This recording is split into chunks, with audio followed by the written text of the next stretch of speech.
السلام علیکم۔ آج کی اس ویڈیو میں آپ کو بتاؤں گا شوہر پر بیوی کے حق مہر ادا کریں، موسم کے مطابق کپڑے بنا کر دیا کریں، ضروریات زندگی کا سامان مہیا کریں، عورت کو علیحدہ مکان رہنے کے لیے دیں، بیوی پر خرچہ کر کے احسان نہ جتائیں، عورت کو بلا وجہ ناراض نہ کریں، عورت سے محبت سے بات کریں، طاقت کے مطابق خرچہ دیں، تیسرے دن حق زوجیت ادا کریں، بیوی کو گالیاں نہ دیں، اگر ہو سکے تو عورت کے لیے خادمہ کا بندوبست کریں، سفر سے بیوی کے لیے تحفے لائیں، تراش روئی اور سخت سے پیش نہ آئیں، اگر طاقت ہو تو عورت کو زیور پہنائیں،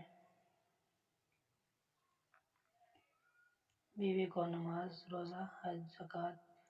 دیگر ضروریات دین کے مسائل سکھا دیں، عورت کے سامنے ان عورتوں کا ذکر نہ کریں جنہیں زیادہ چیز ملی ہو، اگر مرد کی ایک عورت مالدار ہو اور دوسری غریب ہو تو غریب بےعزتی نہ کریں، بیوی کے رشتہ داروں سے اس طرح برتاؤ کریں جیسے کہ اپنے رشتہ داروں سے کرتے ہیں، اگر خوشبو وغیرہ استعمال کیا کرتے ہیں تو اس کے لیے بھی خوشبو کا انتظام کریں۔ ویڈیو اچھی لگی ہو تو ویڈیو کو لائک، چینل کو سبسکرائب ضرور کر لیں اور بیل آئیکن کی گھنٹی کو دبا دیں۔ ملتے ہیں نیکسٹ ویڈیو میں۔